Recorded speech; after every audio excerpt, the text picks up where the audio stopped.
talk about problem solving. I get a lot of questions about, doing a workshop, doing the boot camp, and people want to see hands on.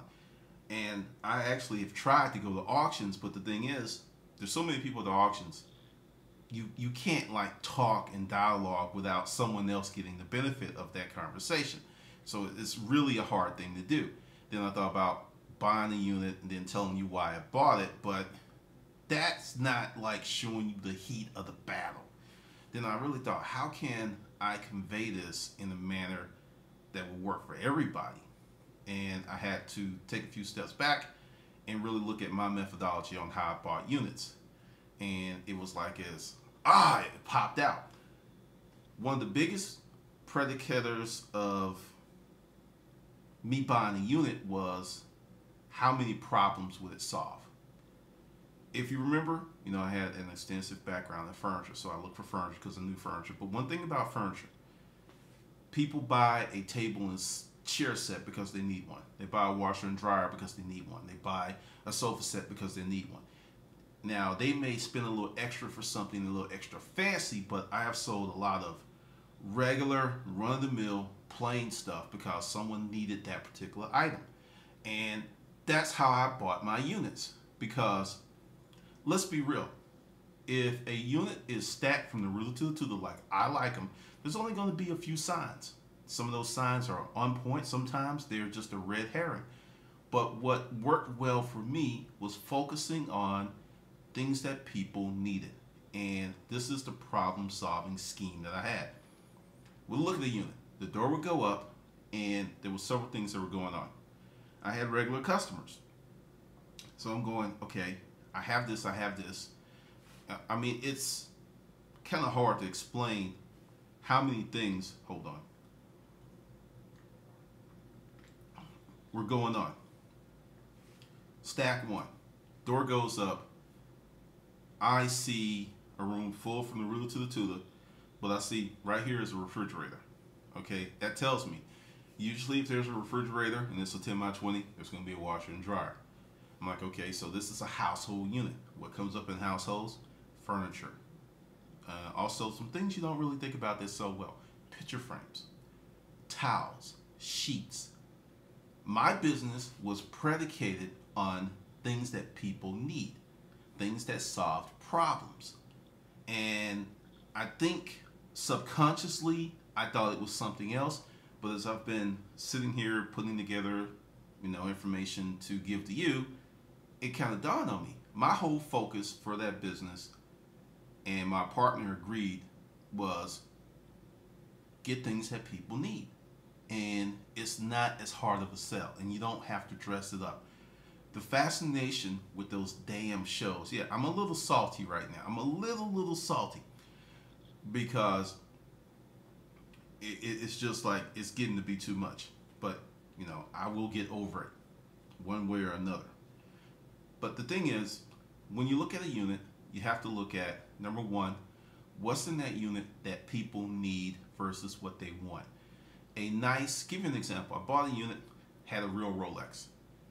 Was able to sell it on eBay within a month. Had listed it 2 times. 2 people bought it and flaked. And this is something that happens a lot with really nice items. People want them, but they may not have the money. They can be kind of high hassle. I would think 90% of the jewelry that we got, except for really nice estate stuff that people would pay decent money, I sold for scrap value. Unless it was just something really outstanding or something I was going to give to one of my lady friends that I was dating, I just scrapped it out because of the lack of hassle. Because it's a gold ring is something that someone wants, unless it's a wedding band. You need a wedding band. Those I would sell, and those did quite well. But predicate your business on solving problems. And for you, I have an exercise, and it's going to be kind of deep. Because the thing is, you have to figure out what's going to work well for you where you are.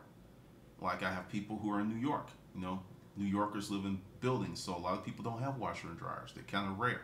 Down here, they're all over the place. You may live, say, in Boston. You know, you may get fishing equipment.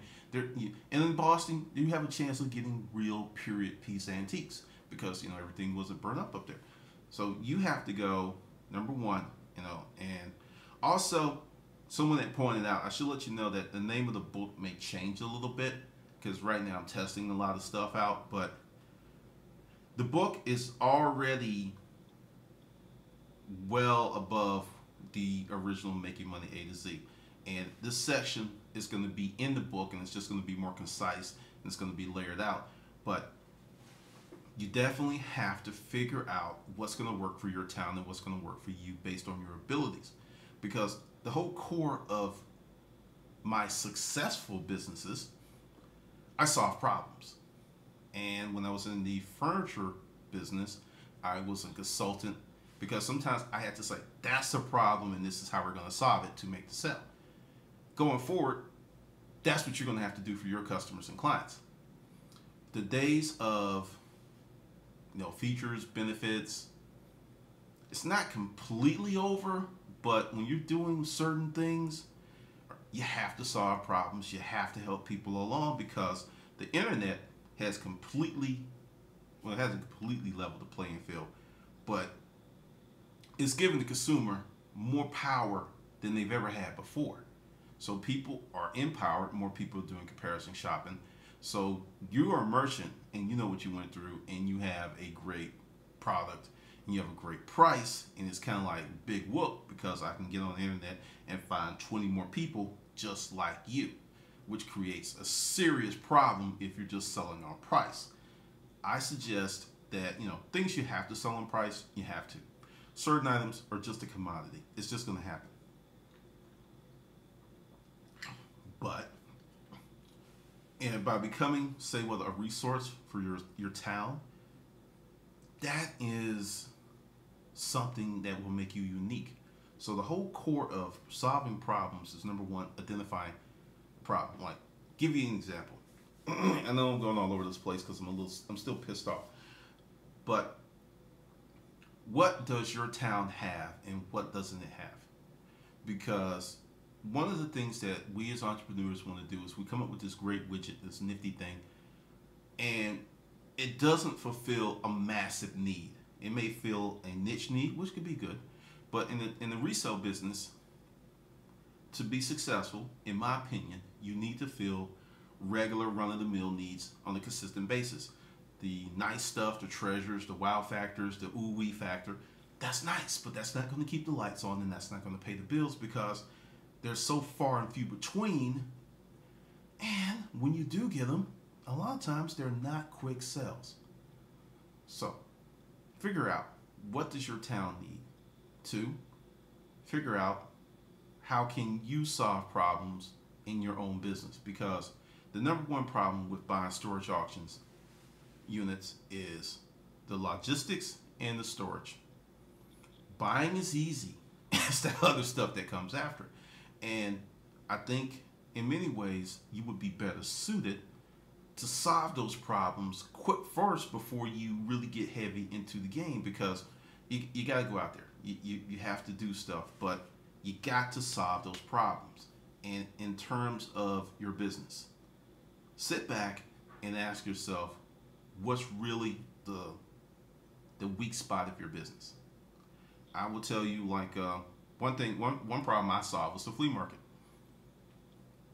I didn't like the flea market because I was a heavy marketer. I've always marketed everything I did, from the furniture, always, Craigslist, whatever. I was just putting the name out there, So I would do marketing, and I noticed this when I was in the Lithonia flea market, and other people would benefit.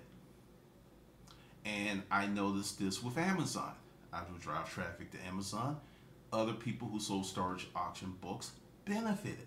And marketing is very hard work.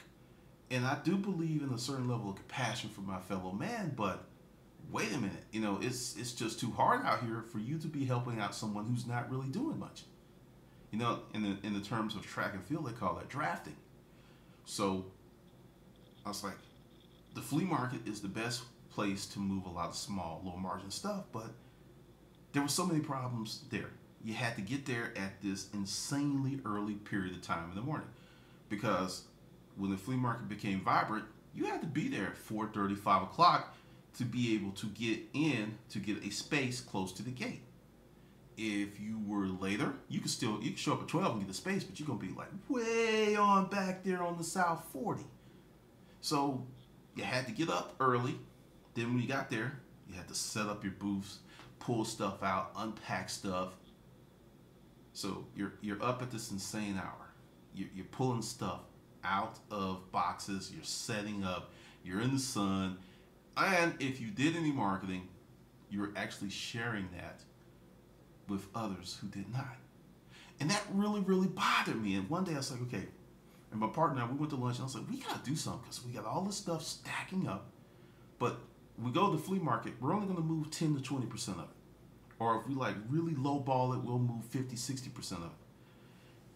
But time, effort, and there was an auction that was going on Saturday, so if I was going to start going to the flea market, that had to go.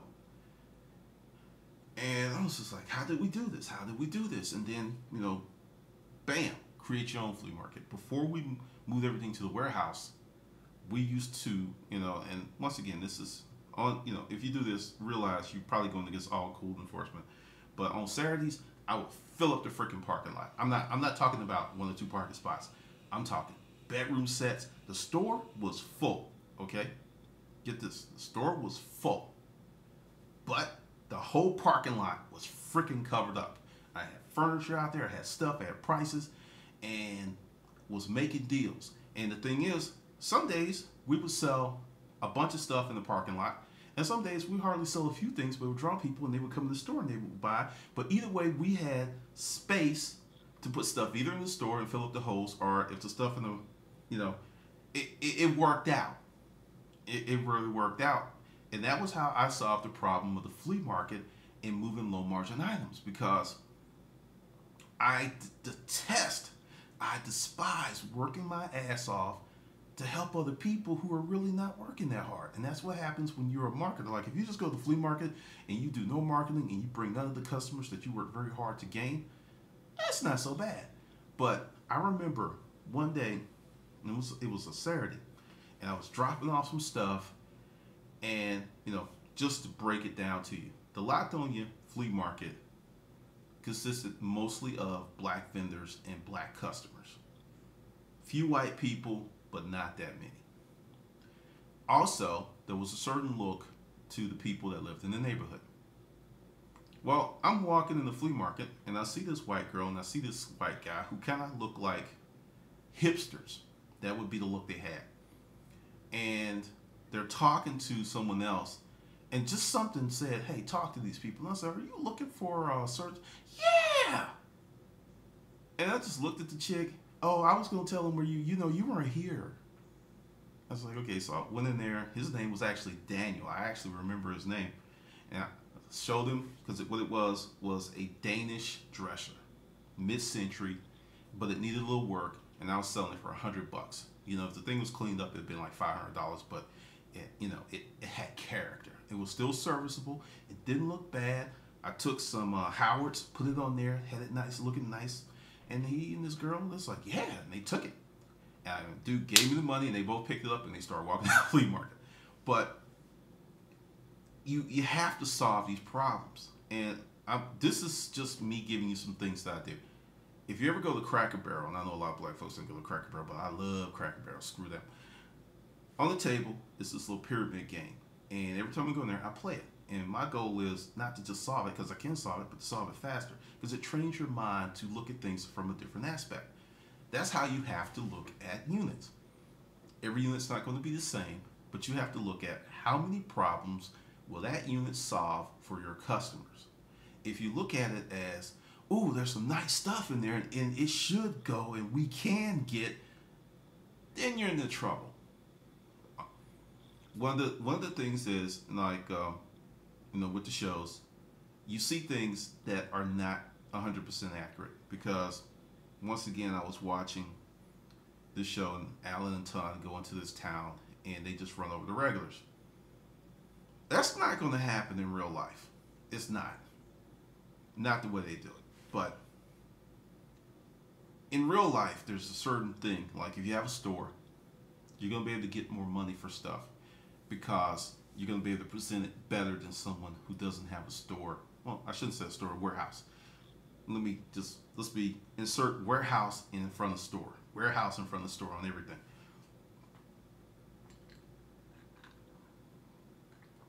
You have a warehouse, you have everything set up, you take great pictures, and you can present better than someone who doesn't have that capability. But trying to think of a unit and give you a clear example of how it solved problems. I'm gonna have to go back. Here's this one. I bought this unit, Tucker. Open up the door. There's nothing but there's 1, 2, 3 mattresses, but there's 2 queen mattresses and 1 double-sided pillow top king mattress. Okay, that's 3 bedroom sets. They may be 3. There's at least 3 beds in there because you may have the mattresses because everyone doesn't buy the full dresser or the nightstand. But I saw that. Then in the corner, I saw bed rails. That's all I saw. And I was like, okay. In a unit like that, there was only a few of us. I kind of laid back in the cut to see who was interested in it because sometimes you can start bidding and raise interest on a unit that someone wasn't interested in because you didn't go, yeah, I'll give you $50. Yeah, $50! You do stuff like that. You can also do that and fake people into spending more money, but that's a whole nother deal. And I saw the unit and I just waited, and people kind of like walked away because there was a lot of neck craning and stuff like this. You couldn't really see over it. And then one person was like, hey, can we move the mattresses? And I just love this manager. She said, no, you can't touch anything. Don't ask me that again. You know the rules. I was like, yes. And I just sat back. And the person who asked to move the mattresses was looking at me.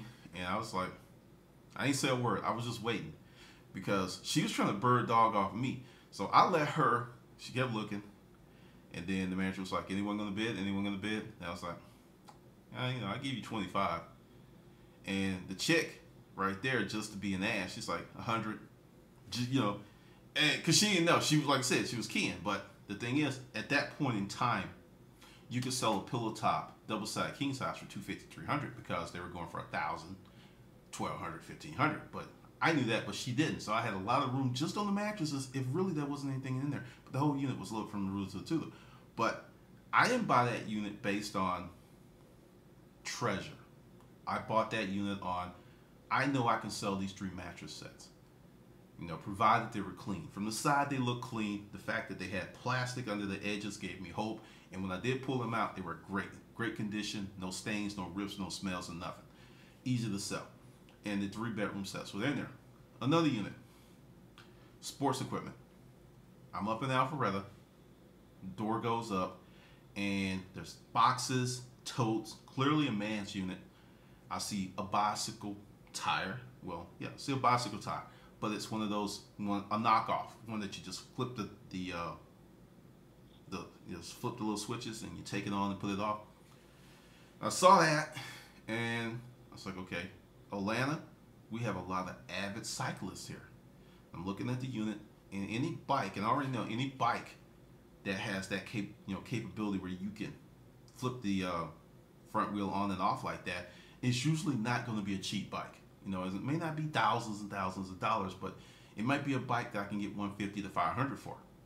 So I saw that, and I said, okay, I've got cyclists. Once again, now, ooh, that should, or ooh, that's nice. Get that thinking out of your mind. Think, how many problems can I solve? Oh, looking at the totes, I'm like, oh, okay, I can sell these totes for $10. And I don't think I've ever did that, but when you're at a unit, you got to start adding up your money really quickly. Everyone watches the show, so I'm going to use them as something not to do, because you will see them and they're like, yeah, about 800, that's our limit. This is how I would do certain things.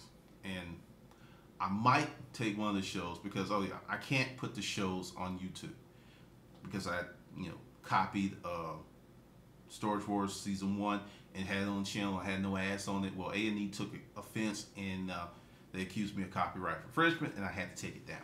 So Can't do that on YouTube, but I can do that on my blog, and I may do, or behind my paywall, I think I can get away with that, and that's not going to be a problem. But the unit, boxes, totes, the bicycle wheel. So the quick count was 1, 2, 3. It was like 20, and they're not like cheap totes, not like the $10 totes, but the kind where the lids fold up and down and they interlock. It's like, okay, bam, that's like $20. That's $200. The bicycle wheel was very clean, and in this business, you develop an eye for quality. I could check. It was dirty yet clean, if that makes any sense. I could tell it was a quality piece, just the way it was made. I'm looking at that, and that's all you could see. That's all you could see. But I knew that I had people who would buy those totes. And in terms of bidding, sometimes it's cool to be first, sometimes it's cool to be last. To make those decisions, you often need to know who you're dealing with, because you never know what's in the crowd. But if you're dealing with people, these techniques are more effective. And I was with a group of people I knew, and it was a man's unit. There was 2 guys who loved man's unit, tools and stuff. They loved that stuff. But there was a big unit. Big unit, 10 by 20. And it wasn't full from the ruler to the tulip, but it was like stacked up high toward the door and kind of dropped as it went back. And it was a lot for them. And I'm just sitting there, and the bidding's going on while I'm looking at everything. And that's something else too. On the TV shows, you see people look, then they stop looking, and they start bidding. Well, when people are bidding, that's extra opportunity for you to look in the unit, because they were bidding and bidding, and I didn't know where I was, and I'm working my light, and then in the back, I spy a fender, a motorcycle fender, and I turn my light off, but I don't move from the unit because people bird dog you. And I just turned my light off, went to the other side, turned my light somewhere on some bullshit I didn't need, and I was just like, there's a motorcycle in here. There's a freaking motorcycle in here. So, the bidding's going, and and the thing is, you have to multitask. You look, but you're still paying attention, and the bidding had gotten to $450, and I heard him going once, going twice, $500, and I'm still looking. And that right there, other people came to the unit, and they're still looking. He's going, and I get it for $500. But I'm looking at what people need, and also the motorcycle was in there. It was not a Harley Davidson. It was a BMW, and the older one. And that's great when you get vintage stuff because you don't have the registration issues. But base your buying on what people need. I know that's a very, very redundant theme because people don't get that. Okay, now this is how you determine what works for you. At this juncture, you've had the boot camps, day 1 to day 2. We're up to day 15. And there's exercises if you've done, you should know where you are. Because part of being successful is working with what you have and working within your abilities. And then once you know what your abilities are, then you can stretch. You have people who are trying to stretch, but they don't even know where the rubber band begins or ends, and then it just snaps. If you are solving problems, say you live in an apartment, say you don't have a truck, okay, you got 2 critical problems there: logistics and space.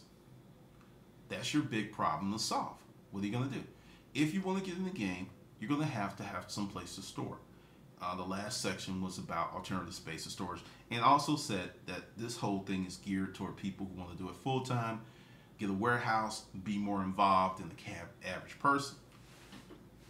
But this is how one of my students, and it took him 2 years. This was not an immediate thing.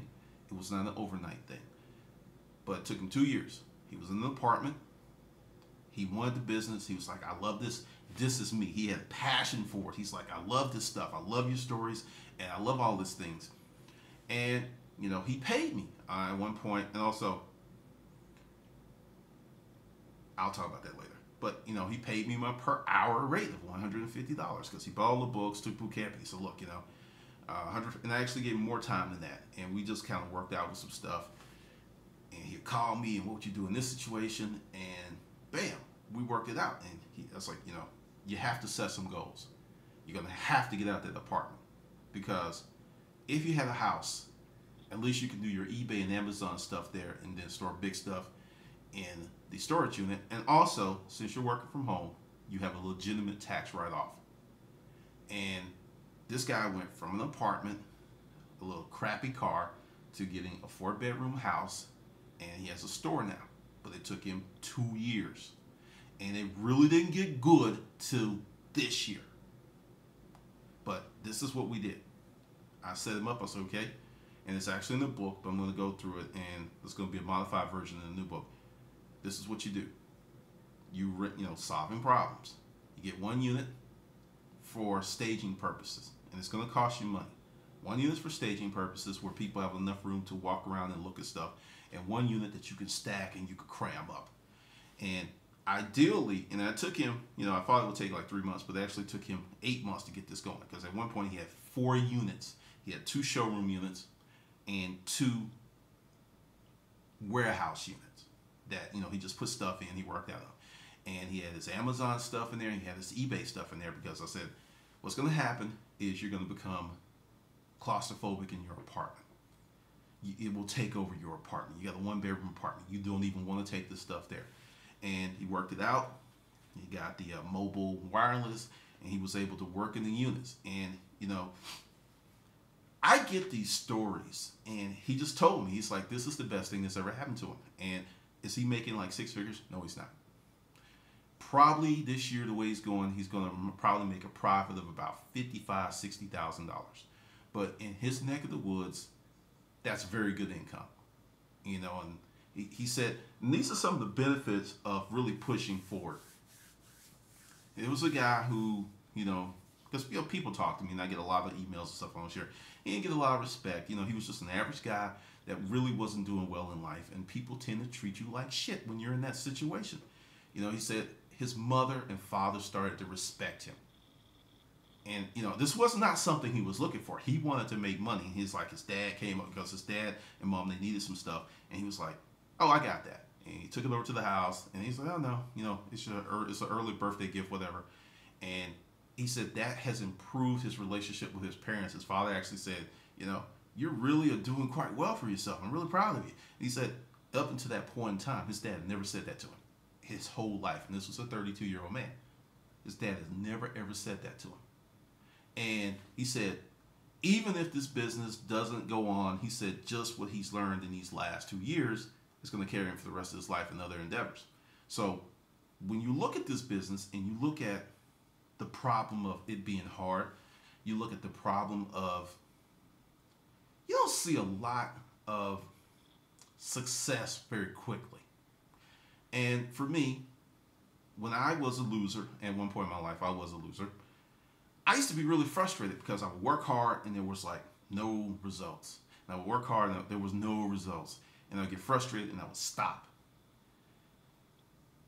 When I got with Rent a Crate, and Mason would just die if he heard me say this, they pushed the shit out of me. It's just, the organization was designed where you had to be accountable.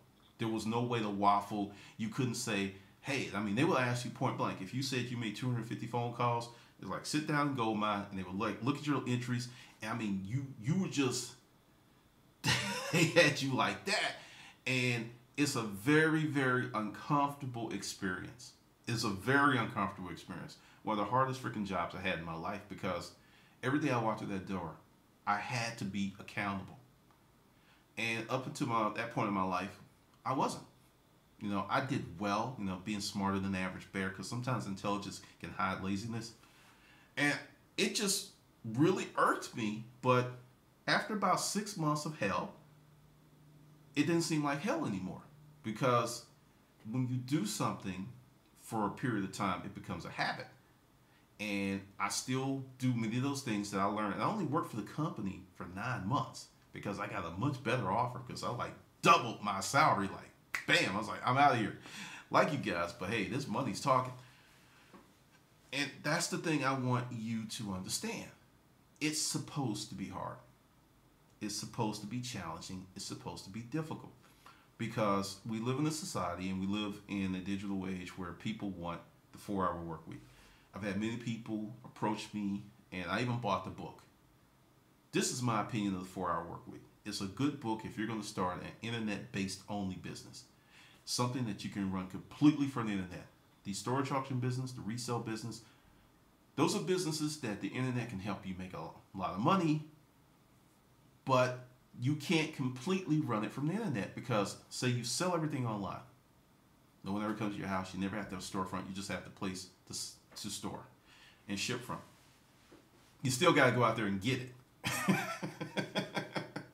I mean, I know of a few people that buy on Craigslist and buy on eBay and flip around and resell, but the margins aren't as nice when you really do the grunt work. It's just not as nice. But essentially what I'm trying to say is there's going to be a grooming period where it's going to be difficult, challenging, and a pain in the ass. And if you go through that period with some gusto and determination, you're going to come out much better off. Now, with solving problems, this is I think it's called the Ben Franklin close, but I call it my problem solving thing. And you know, I kill trees. Take a sheet of paper. And also, I know we're used to doing everything on computers, but when you have to write something, your brain activates in a different manner than when you're typing and doing stuff online. It's totally different. It's weird because when I write a book and I'm looking at it in pages, I see it one way, but when I turn it into like a Mobi file or EPUB file and then move it to my iPad and look at it, it's totally different. It's like, oh shit, I see all these errors now that I couldn't see in front of me. So humor me. Take a sheet of paper, legal paper, you know, go out and get some, they're cheap. Draw a graph, you know, draw a line across the top, then a line down the middle. Put over here what your problem is and come up with as many solutions. I don't care how crazy they may be.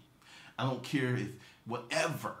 Just come up and as many as you can within 5 to 10, 15 minutes. Just solutions, and do not censor yourself because you're like, oh no, that won't work. No, your goal is, this is the problem. Solution. You'll be amazed that out of all that stuff that doesn't work, there'll be a lot of stuff that does. But you have to kind of like groom your mind to think like that, and it takes time.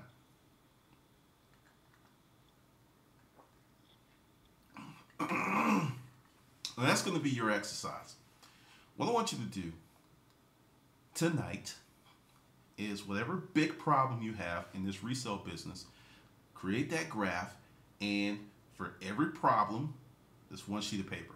This is the problem. Solution. Problem, then flip the page over, problem, solution. Just do that and just work out some scenarios. Excuse me. Give you an example of how I use that method to help me with my online business. The blog came back, but for many months I ignored it. I didn't keep it up because I essentially used my blog as a landing page to sell books. And the reason was I had to make a decision on my personal resources of time. SEO is like that Target that does this. Bam! You know, it just keeps moving. They keep changing it. What works this month doesn't work a few months later. It used to be what worked last year doesn't work this year. And it keeps changing and it keeps changing. And it's maddening. Because if you got stuff like, okay, I went ahead and did this, then I realized something. And, you know, with my competition, there wasn't that many people selling storage auction products. There really wasn't. You know, at one point it was just like, bam! Then it kind of narrowed down to just a few. And I looked at where they were, and you know, many of them were well ahead of me in SEO and black hat search engine techniques, which I'm glad I didn't employ. I never bought any link. I never did any link building. I never bought any followers or any of that stuff because at some point it bites you in the ass. So all my stuff's been built organically, but I could not fight these guys because they knew more than I did. So it's like, okay, so I can sit here and try to get my black belt in SEO real quick while ignoring other stuff because it's time consuming. Or I can use what I have. So I did that. It's like, problem. How do I grow my business in this internet madness? And went back and it's like, you know, and I was like, okay, YouTube, SEO, pay a company. Then went back later on, it's like YouTube, and I went in the dashboard, and like I said, they give you all this information, and I found out that my YouTube channel had 8 times as much traffic as my blog, even on its best, during its best days. During its best days. And I said, huh. So, bam, straight to YouTube, putting links, leading the blogs, and for a period of time, I actually sold more books and stuff than I ever did before. Then that kind of like slowed down because this market's maturing. But that's how I solved that problem, because you have to find out what works for you, because people are looking for cookie cutter, bam, instant solutions, which may work for a short period of time, but mark my words, at some point you're going to have to find another solution and another solution. So if you orient your business in a sales and solution finding philosophy, you're going to be much better off, because you'll be used to coming up with solutions and doing things versus always being a step or two behind. Now the focus of the blog has changed, and I'm going more with business, personal development stuff. I don't have that issue anymore, because I'm not competing with them, because none of those guys even write about that stuff and share more experiences with you, like, the story up there about how I was part of the team that took care of Curtis Mayfield and all the stuff he taught me. He taught me a lot. Things like that. That's where the blog's going to go. Crazy stuff in storage auctions. Leaving the TV shows alone. They're fake. They are. When I say leave them alone, once I talk to the right people, if I have a case, I will sue. If I can't sue and it doesn't make any sense, I'm not. I just have to be honest. But leaving the shows alone and focusing on building on the platform that I've already established, which is, taking the experiences that I had, because, give you another example. I've talked about this before. There was a period of time that I was homeless, sleeping in my car, taking showers in the gym. Then I moved up the hill to a boarding house with crackheads. I had put myself in a very, very bad situation. Very, very bad situation. And the only way for me to get out was to work 2 full-time jobs. That was the only way, because all the money I had from my little penny ante job went to paying rent, buying groceries, taking care of bills. And I had really nothing left over. I mean, at that point in time, I didn't have a car. That was another problem. I had to buy a MARTA pass, because I could not afford to get around. Because, you buy the weekly pass and you can use it unlimited. I had to get that every Sunday. I had to get it. And the extra job and it took a long time for me to save up money to secure rent and a deposit to get a place and buy furniture and everything. But that was the only solution to that problem. So, many of you may be there. You may be in a situation where things are not going well, but you have to take advantage of your assets, and sometimes you may have to do something radical, such as a friend of mine who's a VP of a company who accumulated a tremendous amount of credit card debt. The way that my friend got from under this hole was to move in with another one of our friends for a year and dedicate $2,000 a month, that what she was paying for rent, utilities at her other place. She took all that money, because what the person was charging her in rent was minuscule to compare to what she was paying, and within a year she eradicated about 68% of that, like 24 grand. Paid a lot of stuff down. The monthly payment, the minimum payments aren't obscene anymore, and that's what it took. But it was a year to get out of it. And when you go through that, you tend not to make the mistake again. When you get the quick fix, well, this happened. There's a quick fix. It's a quick remedy. There's no problem with that. When in reality, in life, this usually is. So you got your assignment. You know what you need to do. Like I said, based on how I set this up, I'm not keeping people. I'm trying to keep it for 45 minutes to an hour. And then that's going to be, so I don't want you all tied up. Now, let's talk about the rest of the week. You will not be getting an assignment tonight, but you will be getting a bad boy assignment tomorrow. And you're going to be getting more information. And then we're going to go down into the breakdown and some other stuff. And like I said, there are some people who have sent me an email and I haven't gotten to you. But trust me, it's on the list, because, like I said, I'm going through it. because I don't allow my assistant to go through my emails because there's all kind of crazy stuff in there. And when I tried that, they couldn't answer any of the emails. So what's the point? I got to do it anyway. So I will be going through that, getting back with folks, and also let you know the boot camp is going to change radically for the next one because I've got a few things kind of halfway figured out. I will share them with you. I found a site that I can have videos up, and I don't have to put them on my website, and you can get a subscription. All of you that are here, you know, you'll get a discounted subscription because the next boot camp, which I'm going to call it the workshop, will be August 14th, and it's going to be even a little bit better. But, you know, I can hook that up. You know, for other folks, they're going to have to pay a grip if they want to get in. And also, I am going to probably do the iBuyIProfit.com video because there's a lot of things that I want to share with you that I don't really talk about because, once again, solving problems.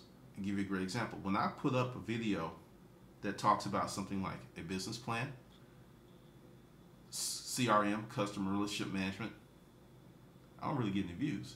But if I put up something salacious with a half-naked woman, bam! And I'm just like, okay. So I'm going to separate those two crowds. And also, like I said, I'm almost at the end of my 100 videos in the 100-day challenge because I'm at 79 on the regular ones.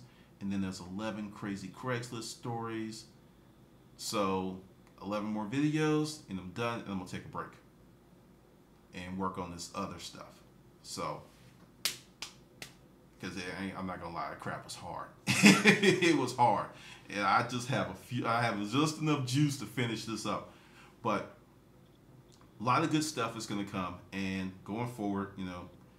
Also, you know, if you're part of this group, you're already on one mailing list. Everything goes through the mailing list. I put up a video, I put up a blog post, I send you an email, so you don't have to worry about subscribing to YouTube. You don't have to worry about subscribe. I haven't been doing it with every post on the 100-day challenge because some days there were 5 or 6 posts, and I was like, okay, let's just let that start a little later. But now I'm just going to do one video a day. That's not too onerous, and they're going to be a mixture of short and long. So everything goes through the mailing list, so you won't miss out on anything. And also, just to give you another heads up, about 2 to 3 weeks after this is when you're going to get the book, because what I've been sending to you is what I can do, but I have, you know, proofreaders. So once it's done and all set up, it goes to them, then all mistakes are fixed, then we print it up. And if you notice that things have gotten a lot better, so I've been writing like freaking every day, and it's like if you write every day, it gets easier and it's better. I mean, I used to do 500 words, now I'm up to about 2,000, 3,000 words a day. And I'm also writing various projects. Oh yeah, forgot to say, the Hustler Mindset will be done this year. I've been taking kind of like a different route with that. But that's coming out, and there's some other little juicy stuff that's coming out, but it's not quite ready, but you will get to know about it because the whole focus of my YouTube channel, the blog, is going to go toward business development, sales techniques, marketing. That's going to be the whole enchilada because based on what I saw today, yeah, I'm going back to it because I'm getting mad again. I need to protect myself in terms of the content I put out because I thought the stories were okay. Many of you thought they were great, and I thank you for that. And apparently the television shows thought they were the shit because it's not a coincidence, and it's irking the stuff. It's irking the shit out of me. So by putting the news stories, because there's many things I've never talked about, I'm gonna put it in book form. Then I may do a video about it, and then we'll see what happens. Because I might be too late. I don't know. It may be too expensive to pursue. But mark my words, I'm about to stop that crap. You know, it's not reality. Fine, use someone else's stuff. Leave my shit alone. Okay, enough of that. I'm gonna come back off of that. All right. So once again, if you have any questions, send them to bootcamp@storageauctionguru.com. And like I said earlier, the video. Let me write it down. Didn't mean to do that. I will have another Q&A. Let's see, what is today? Because another reason I'm doing this with videos is football season's coming up, okay? I am not going to be doing any webinars on a Monday night. It's not going to happen. And Saturday, you can forget it. Like 32 more days, baby. Okay, all right, let's open up the calendar here. Let's see. Today is, wow, the 30th.